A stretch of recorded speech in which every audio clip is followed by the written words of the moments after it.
And for some addicts, their methadone now comes delivered to their door. And the question is, could some of these short-term measures potentially become long-term solutions? We're joined by David Liddell, who is the Chief Exec of the Scottish Drugs Forum. Good morning to you, David. Good morning. Good morning. And Helen Carlin, CEO of Rowan Alba. Hi there, Helen. Good morning. Good morning. We can talk about what the future may hold, speculatively, of course, but what real changes have you seen at this particular time, David, in terms of responding to people who are homeless or have drug addiction or other vulnerabilities? Well, it's hard to give a sort of Scottish-wide picture. It's quite variable, with some areas actually being much more on the front foot with this in terms of taking services out to people. And Edinburgh is a really good example of that, where, particularly with the homeless population, there's been outreach, drug treatment, same-day prescribing of methadone and buprenorphine, which has been really good to see. We've also seen a move towards take-home supplies of methadone and buprenorphine rather than the daily supervised dispensing. And again, this is an interesting one because I suppose people were fearful that this would lead to increase in overdose deaths. But in fact, what the anecdotal reports are is that people are coping pretty well with take-home doses. And perhaps one of the factors is that they're able to be more stable because they're mostly at home. They're not having to run the gauntlet, if you like, of the pharmacy and actually potentially dealers or people trying to to take the methadone from them. So there's a degree of stability there that wasn't there before. So I think that's one of the issues that we'd like to see maintained following the ending, whenever that is. Sure. So actually we hold on to some of this really good practice, which is actually giving people more responsibility with how they cope with their lives. But would you have anticipated that, David? I think actually ourselves, we probably would have done, because we've been arguing for a lot of these changes for a long time. But I think some services, I suppose, operate and they've operated in a particular way, and they don't change. So they've said, well, that's the way the service is, and that's the way we've always done it. So I think this is a real opportunity to actually not obviously a wholesale, but to, in some respects, actually throw things up in the air and actually say, well, no, let's look at doing this differently, and actually it's better for the individual and it's better for the service, because it's also that example is actually going to be cheaper to deliver, but it's also for the individual. What we've also seen is that services now phoning people maybe on a daily basis, the most vulnerable individuals, and the feedback anecdotally from service users is that actually that this is preferable to a 6-weekly 15-minute appointment in a clinic where they actually don't really want to be. So there are some really good examples of where we've seen positive change, and we really need to keep those after the end of this pandemic. So that is a real difference in the way that people would have been engaged with. Previously, it would have been a 6-weekly face-to-face meeting, and now it's a day-to-day phone call. Yeah. I mean, it would vary, obviously, considerably, but obviously services have had to adapt to that. We've also seen postal delivery of injecting equipment as well, which is another innovation, obviously, because of the pharmacy reduced hours, the queues at pharmacies, that people, having to wait, say, a couple of hours for injecting equipment. People have obviously just bought their supply of drugs, and it's challenging for them to wait that length of time. So one of the challenges has been obviously a concern about increased risk of sharing. So we've looked at postal delivery of injecting equipment, and indeed the opiate antidote naloxone as well as being given out through postal services. So the other bit of this, I suppose, more longer term is the obviously so far, which is really encouraging, we haven't seen many cases of COVID-19 within the homeless population by all accounts, or within people with drug problems, and that's maybe because people are significantly isolated at the moment. So this is one of the challenges of the ending of lockdown, is that potentially people will be more out and about, and at that point will be more at risk. So there are So obviously that's to come. Sure. I would imagine that these new services or changing ways of working have been as a direct response to the stay-at-home message. Helen, obviously, there are a number of people in Edinburgh, 150 is the figure that's been put on it, who didn't have a home to stay in. That's absolutely true, Kaye. And I think it's important to say right now that they still don't have a home. So just in the same way, if you and I go to a hotel, it's home. What folk have at the moment who have come in off the streets is a roof over their head and 3 square meals, and that is fantastic.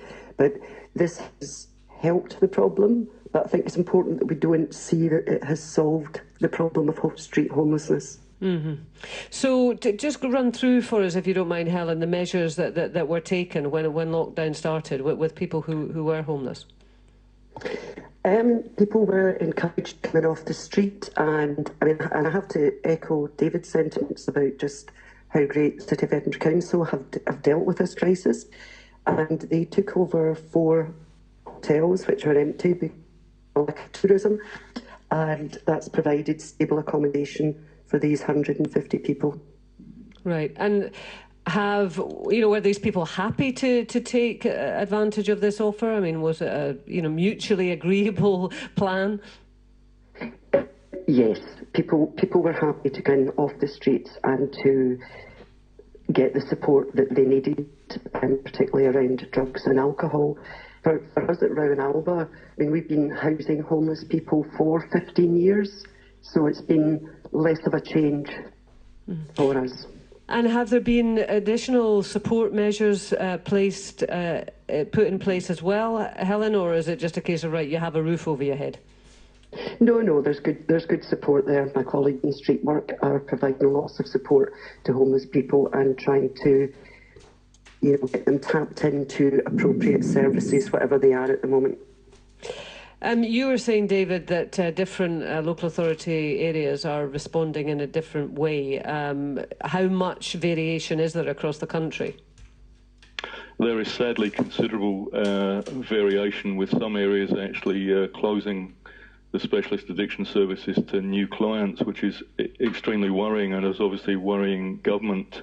We've also had areas that have redeployed staff away from addiction services, and obviously our argument has been that they should be seen as a priority service, because this population, particularly around their age and multiple morbidity, is a population that is significantly at risk to themselves, but also if they're not dealt with appropriately, they will create considerable demands on the wider health service. So I think certainly Edinburgh is to be commended in terms of housing people, but also bringing in that addiction support, because without that addiction support, then people, will be less inclined to stay in the accommodation that they've given. So that's a huge lesson in terms of this as well. Obviously, that should continue in terms of providing people with appropriate accommodation. And what it's proved is that people, if they're provided with accommodation, they will stay in it. So that's a huge lesson. But also alongside that is those addiction services that need to be there, and they need to be available on the day of people going into that accommodation and seeking support, and that's the best way to retain people in services and help them over the long term. So, obviously it's a bit premature to talk about post-lockdown, because we don't know when that will come and we don't know when that will look like and how long that will take to evolve. But what are the kind of key lessons that at this stage you would like to see come out of this, and perhaps a different shape of support service in the future? Well, I think the swift access is the first one, and we've been pushing for that, as other colleagues have done for years, in terms of same-day prescribing of methadone and buprenorphine. Now, that hasn't just come in because of this, but is particularly highlighted because of COVID-19, the importance of that. And we're also seeing, because of some issues of availability, more people are actually accessing services. So our view is strongly that services need to be more open and engaging with other populations, rather than, if you like, pulling the drawbridge up. So that is a huge lesson. The first one is actually swift access to services. But then the other is actually giving people more responsibility to look after themselves with appropriate support, obviously. But we've had what you might call quite or very paternalistic services, where people are not trusted, with the drugs that they're prescribed and have to, go through the ritual of same-day dispensing in a pharmacist. And of course, that's also hugely stigmatizing for people. And that, again, has an impact on people's self-belief and self-worth. So there are huge lessons here that we really hope that those will be heeded going forward. Helen, what about you? Are there changes that have been made in response to coronavirus that you would like to see taken forward? Well, what I would love to see taken forward, and I just want to pick up on a couple of things that David said, because I think for any service that we offer, and his term that he used, paternalistic, I couldn't agree with him more. We need to give people more responsibility. We need to have less stigmatisation and less judgment. So for years we've run Thorntree Street as a home for life for former street drinkers, where people continue to drink with no, and we help them, with our self-care and look after them. And we need to see more grown-up services like that for the individuals at the centre of it. The other point is that David mentioned about people being in contact every day as opposed to waiting 6 weeks for a phone call or a 15-minute appointment. That's the other thing that really strikes me about the time, the importance of human relationships and people feeling that they do matter, because they do. Yeah. Well, I mean, absolutely. I mean, knowing very little about this, but just listening to you two with interest, I mean, that absolutely sticks out to me. The thought that somebody is going to be there on a 24-hour basis checking in with you, and you would feel much more enveloped than kind of remotely, every 6 weeks, as time goes on, you would feel very much on the extremities, I would imagine, in that kind of situation. Helen, thank you so much, and apologies, just your line was cutting in and out a little bit there, so I'm sorry if I didn't bring you in quite as much, but I just wasn't sure if that line was going to continue. And David Liddell, Chief Executive of the Scottish Drugs Forum, thanks very much for speaking to us too.